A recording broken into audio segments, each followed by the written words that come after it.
በቀደም የተሳፈርኩበት አውሮፕላን ቀይ ባህር ላይ ሲደርስ መወዛወዝ ጀመረ። የበረራ አስተናጋጇ እንደ ማይክል ጃክሰን ዘመም ብላ ቆማ እባካችሁ ቀበቶ ሰሩ ብላ ጮኸች።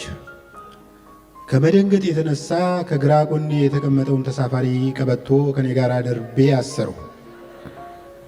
በድንገተኛው ሁኔታ የተደናገጡ የፈረንጅ መንገደኞች ማረጋጊያ መድኃኒት መዋጥ ጀመሩ።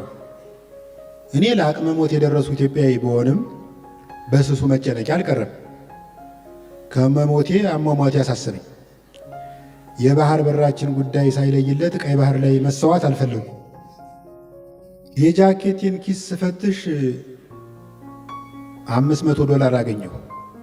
ዶላሩን ጠቅልዬ ፖስታ ውስጥ ከከተትኩ በኋላ በረራ አስተናጋጇን ጠርቼ በመንሳፈፊያ ከረጢቱ ታግዘሽ ከተረፍሽ ይችን ነገር በጥቁር መንዝረሽ ለእናቴ ስጭልኝ አልኳት። ሆስተሷ ፈጣሪ ለእናትህ ያለህን ፍቅር አይቶ ከዚህ ጉድ ይገላግለን ብላ አቅፋኝ አለቀሰች።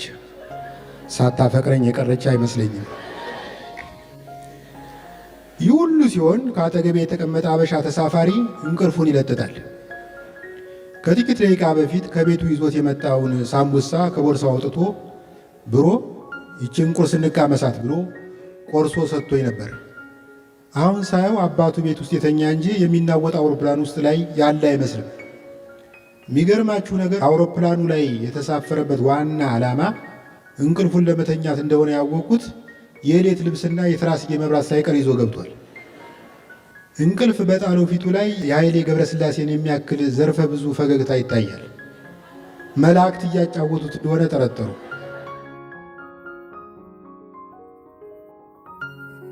ነፋሱ ከመጨመሩ የተነሳ ከአውሮፕላን አብራሪው ባርኔጣ ተንከባሎ እግሬ ስር ወደቀ። አውሮፕላኑ መውደቁ ነው ብዬ እርግጠኛ ስሆን የተኛውን አበሻ ትከሻውን ነቅንቄ ቀሰቀስኩት። ምንድን ነው አለኝ። ጀለስ ይችን ጭንቀት አብረን እንቃመሳት። ግጥም ሳላነብ ስለማልወርድ ከግጥም ውስጥ ኮስተር ያሉትን ትቼ አንድ አጠር ያለ ትቀሪያለሽ ብዬ የተሰኘ ግጥም መርጬላችኋለሁ።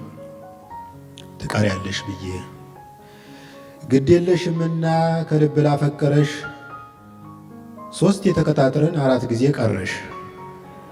ዛሬም እንደወትረው ትቀሪያለሽ ብዬ እድል የላከውን ዕጣም ይመስል እጦት ተቀብዬ አበባ ሳልቀጥፍ አልጋ ሳላነጥፍ ሙታንታይን ሳልጥፍ በትራስጌ ላይ ፎቶሽን ሳልለጥፍ ትቀሪያለሽ ብዬ በመስታወቴ ፊት ከልብ አስቀይሜ አንድ እፍኝ ነጭ ሽንኩርት እንደ ተልባ ቅሜ አየሩን መርዤ ሕዋሴን አክሜ ትቀሪያለሽ ብዬ ጥፍሬን ሳልከረክም በመቀስ ሳልነደው የጉዬን ሸክም ትቀሪያለሽ ብዬ ጀንበርን ቀድሜ ቤቴ ተከትቼ ግቤን ያለ ረዳት በጊዜ መትቼ የከሸፈ ትውልድ አንሶላ ላይ ትቼ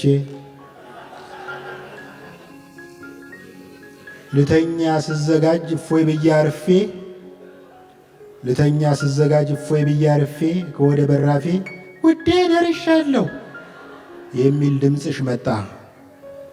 ከመግባትሽ በፊት በየት በኩል ልውጣ? በጣም አመሰግናለሁ።